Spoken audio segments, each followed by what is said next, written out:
Hello everyone, my name is Tejas Bhaskar Abhang, AFO at union bank of India. So दोस्तों, आज का session बहुत interesting होने वाला है। आज हम बात करेंगे इंटरव्यू के बारे में। हालांकि जो आपका अगले महीने में शेड्यूल हो सकता है, मे बी 1 या 2 तारीख को शुरुआत तो होगी लगभग 27-28 से। उससे आगे आपका इंटरव्यू के स्टार्ट हो जाएंगे 27-28 के लेकर 1-2-3 तक चलेंगे शायद। 1-2-3 मार्च फरवरी लास्ट फरवरी और मार्च की शुरुआत में इसकी शुरुआत होती है। दोस्तों, आज का सेशन जो है इंटरेस्टिंग होने वाला है, क्योंकि इसमें हम बात करेंगे इंटरव्यू के बारे में। क्या मिथ्स हैं, क्या ट्रूथ्स हैं, लोगों के क्या क्या मिसकंसेप्शंस हैं, वहाँ एक्चुअल में क्या होता है, और क्या मतलब पैनल का जो इंटरव्यू कंडक्ट करने का जो नज़रिया होता है और हमारा इंटरव्यू देने का जो नज़रिया होता है, इसके बारे में आज डिस्कस करेंगे। तो चलिए शुरू करते हैं। सो गाइस, सबसे पहले बात करते हैं कि इंटरव्यू में जाते हो तो आपका आउटफिट्स क्या पहनने हैं। जैसे कि आउटफिट्स मतलब कि भाई बहुत से बच्चों का भाई क्या पहन कर जाए।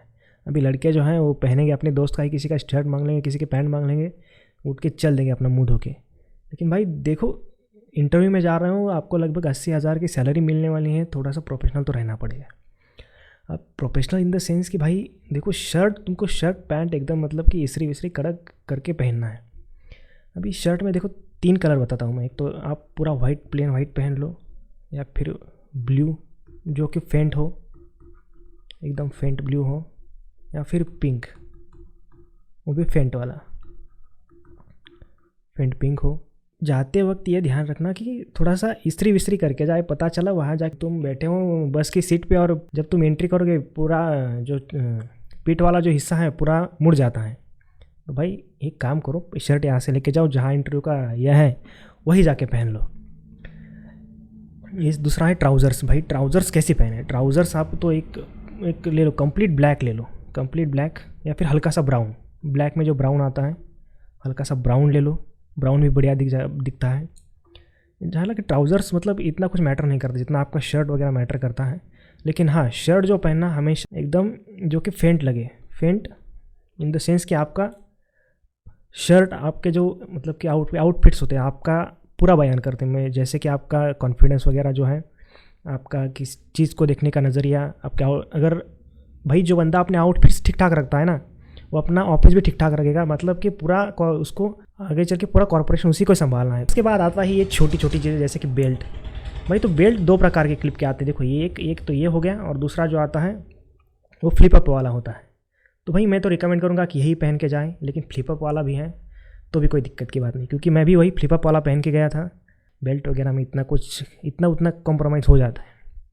बेल्ट की कोई दिक्कत की बात नहीं, जैसा भी आप हो सूट करें, जैसा भी आपके पास आपके चॉइस का हो, जिस भी कलर का हो। लेकिन बहुत फैंसी नहीं पहन के जाना है भैया। जो जीन्स पैंट पे पहनते हो तुम, भाई वहाँ पर जाके हम इंटरव्यू दे रहे हो, ना कि टिकटॉक का वीडियो बना रहे हैं। इसलिए थोड़ा सा ढंग से जाना भैया। उसके बाद है शूज़ वगैरह कैसे हैं। देखो शूज़ में जो है, एक तो पूरा ब्लैक शूज़ ले लेना, और शूज़ में भी 2 तरह के आते हैं। एक ऑफिस शूज़ जो आता है बिना लेस का, और लेस वाला। हालांकि इतना कोई ध्यान नहीं देता, लेकिन शूज़ जो है मिले तो भाई लेस वाला ही पहनना। जो लेस वाला शूज़ होता है वही पहनना। 2 कलर के 2 वेरिएशन आते हैं। एक ब्लैक आता है, प्योर ब्लैक, और दूसरा आता है हल्का सा ब्राउन। तो भाई जिस तरह का तुम्हारा आउटफिट है, मतलब कि जैसा वाइट शर्ट पहने हो तो उस पर ब्लैक जज करेगा, अगर ब्लू पहने हो तो मैं कहूँगा ब्राउन प्रेफर करें। उसके बाद वॉच। भाई वॉच देखो, वॉच पहनना ना पहनना ये हर एक का मतलब खुद का ये है, डिसीजन है कि भैया पहन के चलो ना पहन के चलो। अभी देखो हमारे साथ एक लड़का था, उसने भाई नई वॉच ली, एकदम 2000 की वॉच ली भाई ने, चल दी इंटरव्यू के लिए। पता चला इंटरव्यू में 14 ही मार्क आ गए, और हम बिना वॉच के चल दिए, हम 16 मार्क लेके आ गए। इसलिए वॉच इतना मैटर नहीं करता है जितना आपकी पर्सनैलिटी वगैरह मैटर करती है। लेकिन हाँ भाई, वॉच के अलावा हाथ में और कुछ नहीं होना चाहिए। जैसे कि आपने धागा पहना हुआ है, कड़ा पहना हुआ है। एक तो आपने धागा पहना तो उसको शर्ट के नीचे छिपा ले। हालांकि जो कड़ा पहनते हैं आप, बहुत से रिलीजन में उसको मतलब कि पहना जाता है, तो उसको एक दिन बस 10-15 मिनट का इंटरव्यू होता है, उसके लिए छुपा ले उसे। उसके बाद भैया हेयर स्टाइल का सबसे ज़्यादा ध्यान रखें। हेयर स्टाइल जो है एकदम प्रोफेशनल हेयर कट कराएं। ज़्यादा मतलब कि कुछ ज़्यादा बाल छटवाने की मतलब ज़रूरत है नहीं। पता चला वहाँ पे जाके आपने 1 साइड बाल कटा है और चले बैठ गए इंटरव्यू में। नहीं भाई, ऐसा कुछ नहीं करना है। एकदम क्लीन शेव करना है, क्लीन शेव करके जाओ। लेकिन भैया शेव जो है भैया बार्बर के यहाँ से ही करवाना, क्योंकि मेरा एक दोस्त है, वो घर से करके गया था, घर से करवाते वो तो अपना होठ छिलवा लिया था। तो वहाँ जाके पहला क्वेश्चन उसे यही था, भाई दाढ़ी के हाथ से करते हो क्या? तो भाई दाढ़ी में उतना ध्यान रखना सबसे ज़रूरी है भाई। उसके बाद अपनी जो लैंग्वेज, भाई लैंग्वेज इतनी ज़्यादा मैटर करती है जी, आपके नॉलेज से भी ज़्यादा आपकी लैंग्वेज मैटर करती है। आप किस तरह बोलते हो, किस तरह बैठते हो, किस तरह उठते हो, ये सबसे ज़्यादा मैटर करता है। अब लैंग्वेज में भी बच्चे कहते भाई इंग्लिश में कुछ भी सवाल पूछे मैं इंग्लिश ही बोलूँगा। जैसे मैं पैदा ही ब्रिटेन में हुआ हूँ, तो इंग्लिश तो मैंने मतलब है थोड़ी सी इन्फ्लुएंस डालती है इंग्लिश, पर इतना नहीं। देखो भाई, सवाल जो वहाँ से आएगा उसको तुम्हें जवाब देना है, ना कि तुमको अपनी इंग्लिश वहाँ दिखानी है। भाई मैं कितना ब्रिटिश एक्सेंट में बोलता हूँ, अमेरिकन एक्सेंट में बोलता हूँ या ऑस्ट्रेलियन एक्सेंट में, इसका कोई मैटर नहीं करता है। आपको वो सवाल पूछेंगे 3 लैंग्वेजेस में, इंग्लिश, हिंदी, या आपकी जो भी स्टेट की जो लैंग्वेज है। जैसे कि महाराष्ट्र के बच्चों के लिए मराठी हो गई, कर्नाटक के लिए कन्नड़ा हो गई, उसके बाद केरला तमिल हो, जहाँ पर तमिल चलती है, तमिल, तेलुगु, जो भी लैंग्वेज है भैया, उसको बस आपको ये ध्यान में रखना है, जिस भी लैंग्वेज में क्वेश्चन आए, जिस लैंग्वेज में सामने से जैसा क्वेश्चन आ रहा है ठीक उसी लैंग्वेज में आपको टैकल करना है, ना कि आपको मतलब हर बार इंग्लिश ही दिखानी है आपकी। सामने वाला अगर इंग्लिश में बात कर रहा है ठीक है, और बेसिक बात है आपको इंग्लिश में बात करनी है। सामने वाला हिंदी में बात कर रहा है, हिंदी प्रेफर करिए। सामने वाला मराठी प्रेफर कर रहा है, आप मराठी करिए। कन्नड़ा कर रहा है, कन्नड़ा करिए। तेलुगु और जो भी हो आपकी जो भी लैंग्वेज हो। उसके बाद है भाई कि बच्चों का ये कंसेप्शन रहता है कि मुझे हाई लेवल की इंग्लिश एकदम कि भाई टॉप, मतलब कि जैसे मैंने पीएचडी कर रखी हो ऐसी लैंग्वेज बोलनी है ना। एकदम भैया सिंपल सेंटेंस एकदम कंस्ट्रक्ट करो अपने, जो भी तुम बोल सकते हो। जितना सिंपल रखोगे इंटरव्यू को उतना अच्छा रहेगा। और उसके बाद लैंग्वेज कौन सी प्रेफर करें, मतलब कि बोलते वक्त देखो भाई, लैंग्वेज का जो मसला है कि मैं वहाँ से परमिशन ले लूँ भाई, मैं नहीं हिंदी में ही बोलूँगा, नहीं मैं इंग्लिश में ही बोलूँगा, तो ये देखो ये अपना कंफर्ट जोन ढूंढने का एक ज़रिया होता है और आप यहीं पे फंस जाते हो। अपना कंफर्ट जोन नहीं ढूंढना है आपको, जो सामने वाले की लैंग्वेज को ही प्रेफर करना है, ना कि आपकी हिंदी ना ही इंग्लिश, जैसा भी हो सामने वाले की लैंग्वेज। उसके बाद आप उनसे कहेंगे सर हम कंफर्ट है हिंदी में या फिर हम कंफर्ट है रीजनल लैंग्वेज में। तो भाई हिंदी और रीजनल लैंग्वेज को देखो, आपको करनी है ऑल ओवर इंडिया नौकरी। अब वो कहीं भी भेज देंगे। अब महाराष्ट्र से बच्चे उठा के वो केरला भेज देते हैं, कभी उत्तर प्रदेश, किसी को वेस्ट बंगाल मिल जाता है, किसी को तो कर्नाटक, उड़ीसा, राजस्थान। भाई तो आपको हर जगह जॉब करनी है, तो आपको कम से कम हिंदी और इंग्लिश का बेसिक नॉलेज होना चाहिए। हिंदी एंड इंग्लिश का बेसिक नॉलेज, ना कि आपको बहुत हाई लेवल की आनी चाहिए। और हाँ, रीजनल लैंग्वेज पे आपकी पकड़ होनी चाहिए। पता चला आप बोल रहे हैं कन्नड़ा, उसमें थोड़ी सी हिंदी घुसा रहे हैं, उसमें भी थोड़ी इंग्लिश घुसा रहे हैं, ये नहीं होना चाहिए। ये तो हुआ लैंग्वेज के बारे में। उसके बाद आता है भाई इंटरव्यू पैनल। भाई सबसे मतलब कि सबसे ज़रूरी चीज़ जो होती है वो होती है स्टूडेंट के बाद ये वाली चीज़, इंटरव्यू पैनल के लोग। अब क्या होता है, जैसे ही मान के चला आपके 3 या 4 दिन तक इंटरव्यू 4-6 दिन तक जितने भी चलेंगे, 1 से लेकर 6 दिन तक, एक सेंटर पे होते 3 से 4 पैनल। अब 3 से 4 पैनल में जो बंदे होते हैं वो होते हैं हमारी HR डिपार्टमेंट से, ह्यूमन रिसोर्स है। अब HR के बंदों को सिर्फ इतना पता है कि भैया हमको एक अच्छा बंदा हायर करना है जो कि कॉरपोरेट में वर्क कर सके। कॉरपोरेट इन द सेंस कि वो जो वर्टिकल है ऊपर वाले हैं उनकी बात सुने, उनको फॉलो करें, ब्लाइंडली फॉलो करें। तो आपको बस भैया उस HR का उतना ईगो सेटिस्फाई करना है। जैसे कि अब वो आपको पूछेगा, भैया सबसे पहले वो इंट्रोडक्शन से, आपकी इंट्रोडक्शन से शुरुआत करेगा कि लड़का किस लैंग्वेज में ज़्यादा प्रेफरेंस करता है। अगर उसने आपको इंग्लिश में आपका इंट्रोड्यूस योर सेल्फ पूछा, भैया बेधड़क इंग्लिश शुरू हो जाइए। Hi my name is Tejasbang, I did my graduation from MPK विरावरी। उसके बाद मैंने ये किया, मेरी ये हॉबीज़ है। उसके बाद अगर आपसे वो पूछे हिंदी में तो बताइए कि मेरा नाम तेजसबंग है, मैंने अपना पदवी जो है वहाँ से उत्तीर्ण किया हुआ हूँ। उसके बाद मैंने MSc करी है, मैंने PhD करी है, मैंने उसके बाद जो भी है मेरे पास MBA का डिग्री है मेरे पास। मैं यहाँ गया तो मैंने ये कॉन्फ्रेंस अटेंड की, मुझे ये अवार्ड मिला है, मुझे वो अवार्ड मिला है। जो भी मतलब जैसा भी आपके बायो में हो डाल दीजिएगा। भैया HR को सबसे ज़्यादा इंटरेस्ट होता है आपके मतलब बैंक में क्यों आना चाहते हैं, वाई बैंकिंग। तो ये सवाल, ये जैसे सवाल है, इसके लिए अलग से एक सेशन रखा गया है। इसमें हम 3 तरीके से कवर करेंगे इसको। एक बैंकिंग से रिलेटेड, दूसरा HR से रिलेटेड, और तीसरा है आपका करंट, मतलब करंट अफेयर्स क्या है, और एग्रीकल्चर से कौन सा पार्ट पूछा जाता है। तो भाई ये तीन हमको तैयार करने हैं। अब इंटरव्यू पैनल में जो बंदे होते हैं भाई वो हमेशा चेंज होते रहते हैं। अब जैसे कि मेरा इंटरव्यू था पुणे के कॉलेज में, पुणे का जो कॉलेज है, मैं वहाँ पर इंटरव्यू देने गया था। तो हमारे वहाँ लगभग 4-5 पैनल थे। तो वही 5 पैनल के जो बंदे होते हैं वो हमेशा रोटेट होते रहते हैं। कभी एक पैनल में सेम बंदा नहीं मिलेगा आपको। जिस दिन मुझे लगता है हमारा 28 फेब को इंटरव्यू स्टार्ट हुए थे और शायद 3 मार्च तक चले थे।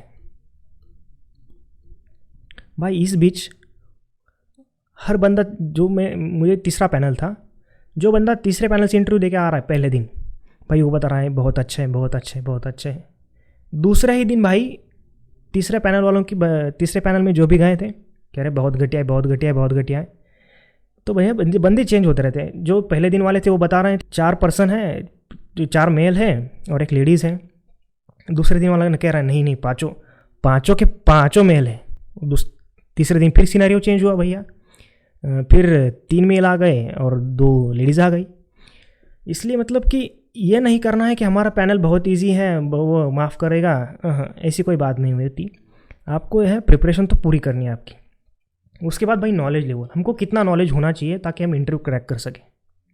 तो भाई देखो नॉलेज की जहाँ तक बात है ना, आपका नॉलेज उन्होंने टेस्ट कर लिया प्री और मेंस में, प्री प्लस मेंस में। अब जो बंदे प्री और मेंस क्रैक करके आते हैं वो बच्चे तो ऐसे मतलब नहीं है कि सड़क से उठा के सीधा बैंक में ला रहे हैं। भैया कुछ तो करेज होगा, कुछ तो मतलब उनके अंदर होगा, कुछ गट्स होगी, कुछ हार्ड वर्क होगा उनका, तभी तो वो बंदे आ रहे हैं। तो भैया प्री और मेंस में उन्होंने आपका नॉलेज टेस्ट कर लिया, उनको आपके एडिशनल नॉलेज की ज़रूरत है नहीं। बस आप सिचुएशन को किस तरह हैंडल करते हैं, उनको इसमें दिए इंटरेस्ट होता है। इसलिए आपको अलग अलग तरह के वो सवाल पूछेंगे। पैनल के कुछ बंदे जो होते हैं वो आपके इंटरेस्ट नहीं दिखाते, उनको छोड़ देना, उनको मतलब उनकी तरफ ध्यान भी मत देना। उसके बाद आपके आंसर की लेंथ, भैया अगर मुझे कोई क्वेश्चन पूछा गया है, मेरे आंसर की क्या लेंथ होनी चाहिए। जैसे मुझे पूछा गया व्हाट इज़ RBI, तो मुझे बस रिजर्व बैंक ऑफ इंडिया इतना कह के चुप हो जाना चाहिए, या फिर मुझे ये बताना चाहिए कि reserve bank of India is a central bank of India which control all the banking sector in India and maintain foreign relationship with other banks, print currency, उसके बाद मोनेटाइजेशन पर उसका कंट्रोल है, इन्फ्लेशन कंट्रोल करता है। ये सब भी मुझे बताना ज़रूरी है। आंसर की लेंथ उतनी ही हो जितना पूछा गया है। हालांकि आपको आंसर देने भाई 3 से 4 सेंटेंस में अपना आंसर तैयार रखो। ये उन क्वेश्चन से बात हो रही है जिनमें कि आप आंसर बढ़ा सकते हो, क्योंकि बात ऐसी है इंटरव्यू के बंदे आप वो इस बात में ज़्यादा इंटरेस्टेड नहीं है कि आप कितना लंबा आंसर देते हो। हालांकि मुझे ये समझ में आया है, मैं जितना भी आंसर बढ़ा वो मुझे बीच में ही टोकते थे और कोई दूसरा क्वेश्चन पूछ लेते थे। तो भैया आंसर ऐसा बनाओ जो कि 3 से 4 सेंटेंस में ख़त्म होता हो। आपको मिनिमम 10 सेकंड मिलते हैं आपको एक क्वेश्चन का आंसर देने के। हालांकि ये गिन के नहीं मिलते हैं, बस वो उतने में ही इंटरेस्टेड रहते कि आपका 10 सेकंड तक आंसर सुने, वो तुरंत आपको दूसरा क्वेश्चन पूछ लेते हैं। उसके बाद आई भाई करंट की बात। तो भैया करंट में सबसे ज़्यादा इम्पोर्टेंट जो है वो 1 फरवरी को आया है वो बजट सबसे इम्पोर्टेंट होता है, क्योंकि इंटरव्यू में बहुत सारे सवाल इससे बनते हैं। क्योंकि भाई देखो सामने वाले बंदे जो हैं, आपकी जितनी एज है ना उतना उनका एक्सपीरियंस है, तो वो पूरा जो नेशनल लेवल पे क्या क्या इस वक्त चल रहा है वो इसमें इंटरेस्टेड होते हैं। भाई जो आप लास्ट में न्यूज़पेपर पढ़ोगे भाई उन्होंने वो पूरे रटे हुए होता है। तो HR को ये दिखाना है जितने इंटेलिजेंट आप हैं भैया आपसे भी आपकी जितने ही हम ही हैं। तो आपको बजट का सेशन भी देखना है। हालांकि बजट का सेशन हमारे चैनल पे जल्द ही अपलोड हो जाएगा। उसके बाद भाई आता है आपका कॉन्फिडेंस। भाई इंटरव्यू में कुछ चीज़ें मैटर करें ना करें, आपका कॉन्फिडेंस बहुत मैटर करता है। झूठ बोलो लेकिन ज़ोर से बोलो। कहने का मतलब ये है कि भैया झूठ बोलो, खूब बोलो, लेकिन अपनी बात हमेशा प्रूव करो, वो चाहे झूठी हो, चाहे ट्रू हो, चाहे फॉल्स हो। तो कॉन्फिडेंस मैटर्स मोस्ट। आप किस तरह बैठते हैं, एंट्री अच्छी है लेकिन बैठने का तरीका अभी बड़ा कैजुअल है। किस तरह आप उनके सवालों के जवाब देते हैं, किस तरह का आपका यह है आप वॉक किस तरह करते हैं, ये इनसे आपका झलकता है कॉन्फिडेंस। तो भैया कॉन्फिडेंस के लिए क्या करना है? अब कॉन्फिडेंस के लिए कुछ एक्स्ट्रा कुछ करना है नहीं, कुछ क्लासेस वगैरह नहीं लगानी है। तो कॉन्फिडेंस क्या करना है भाई? सबसे पहले घबराना नहीं। वो जो भी पूछे एकदम भाई इंटरव्यू को ले लो एकदम हल्के में इन द सेंस भाई ज़्यादा कुछ नहीं होने वाला है। आपको बस जाना है, सवालों के जवाब देने और आ जाना है, उसमें ज़्यादा कुछ नहीं करना है। अब कॉन्फिडेंस की बात यह है, जो वॉकिंग का जो है तरीका जो है उसको थोड़ा सा सीधा कर लो, ताकि आप जब भी आप अंदर घुसो तो झुक के नहीं जाना है, ताकि झुक के अगर चले गए आप तो भैया ये पता चलता है कि देखो बंदा कहीं ना कहीं डिप्रेस्ड है, कहीं ना कहीं उसने इंटरव्यू को टेंशन ले ली है। अब जब भी आप बैठोगे उस चेयर पे, जब भी आपको बैठने को कहा जाएगा तो आपको एकदम ही स्ट्रेट या फिर एकदम ही झुक के नहीं बैठना है। इससे भी आपका कॉन्फिडेंस का वो जज कर लेते हैं। एकदम आराम से बैठना है, लेकिन झुक के भी नहीं बैठना है। आपको आपके हाथ आपको आपके पैर पे रखने हैं, या आपको आपके साथ अगर ये डॉक्यूमेंट्स ले जाने हैं तो आप फाइल ले जा सकते हैं, और अदरवाइज नहीं भी ले जाएंगे तो भी कोई दिक्कत की बात नहीं। आंसर जो है कॉन्फिडेंस से देना, तुमको जितना आता है उतना ही बोलना। कुछ ज़्यादा बोल जैसे कि आपको पूछा गया भैया कि बताओ एग्रीकल्चर का करंट सिनारियो क्या है, ग्रोथ क्या है। पिछले 3-4 सालों से ये ग्रोथ है जो है 4 से 5% के बीच रह रही थी। इस साल जो है 4 से 5 से बढ़कर इस बार 6 तक पहुंच गई है। आपको ये बताना है उसके साथ हम एग्रीकल्चर में कितने नंबर पर है, उसके बाद हम क्या क्या एक्सपोर्ट करते हैं, क्या क्या इंपोर्ट करते हैं, आपको इतना बता देना है। हालांकि आपको पूरा नहीं रटना है, देखो एग्रीकल्चर में हमारे यहाँ इतनी लैंड है, ये क्रॉप लिए जाते हैं। आपको बताना है थोड़ी सी इन्फॉर्मेशन जो कि जिसमें थोड़ा ज़्यादा फैक्ट हो। बस भाई इतना ही ध्यान ये रखें, आप सामने वाले जो बंदे हैं वो आपको सिलेक्ट करने के लिए बैठे, ना कि रिजेक्ट करने के लिए, नॉट टू रिजेक्ट। तो भैया ये ध्यान रखें कि उनको वो बंदे चाहिए जो सिचुएशन को वही उसी टाइम पे हैंडल करे, ना कि भैया वो सिचुएशन को टाल दे या फिर उनसे आर्गूमेंट करते बैठे। तो गाइज एक स्पेशल अनाउंसमेंट है एग्रो एकेडमी की तरफ से। जैसे आपका मेंस का रिज़ल्ट आ जाता है उसके तुरंत बाद इंटरव्यू सेशन स्टार्ट होंगे। इंटरव्यू सेशंस में आपके होंगे लेक्चर में 3 चीज़ें पढ़ाई जाएंगी। आपका एक बैंकिंग से रिलेटेड, बैंकिंग की कौन सी टर्म इंपॉर्टेंट है। दूसरा है HR से, मतलब कि जैसे कि वो पूछता है व्हाई बैंकिंग, इंट्रोड्यूस योरसेल्फ, तो इन सवालों के जवाब कैसे देने हैं उसके वो आपको बता दिया जाएगा। उसके बाद है आपके करंट में क्या क्या सवाल बन रहे हैं। उसके बाद एग्रीकल्चर से क्या क्या पूछा जाता है, एग्रीकल्चर वाले सवाल। और उसके साथ एक और स्पेशल है भैया कि आपके होंगे मॉक इंटरव्यू। मैं और मेरे जैसे और लोग हैं जो कि AFO बने हुए हैं, वो आपका मॉक इंटरव्यू लेंगे। आपको सैटरडे और संडे जैसे जिस दिन छुट्टी रहती है बैंक में, उस दिन आपके मॉक इंटरव्यू कंडक्ट किए जाएंगे। इसकी में जो लिंक है आपको गूगल मीट के लिए एक लिंक आपको शेयर कर ली जाएगी। तो उसी पर हमारा पैनल होगा पूरा, वो आपसे सवाल जवाब करेगा। जो भी आपके अंदर कमियां हैं, जो भी मतलब इम्प्रूवमेंट सेक्टर्स है, जहाँ हमको लगता है इम्प्रूवमेंट चाहिए, वो सब आपको बता दिया जाएगा। आपको फुल फीडबैक मिलेगा। आपके 2 इंटरव्यू कंडक्ट किए जाएंगे। एक तो आपका होगा सबसे पहले, जिसमें आपको बताई जाएगी आपकी कमियाँ क्या हैं, क्या नहीं, क्या सुधारना है। और दूसरा, जब आप इन कमियों को ओवरकम करेंगे उसके बाद आपका दूसरा इंटरव्यू कंडक्ट किया जाएगा। इस तरीके से आपके 2 इंटरव्यू कंडक्ट किए जाएंगे। 2 मॉक आपके होंगे और ये एब्सोल्युटली फ्री है। बस आपको करना क्या है, आपको हमारा चैनल सब्सक्राइब करना है, उसके बाद हमारे टेलीग्राम पे जुड़ जाना है, जिससे कि आपको आने वाली नोटिफिकेशन मिलती रहे। तो आज का सेशन यहीं पे रैप अप करते हैं। Thank you.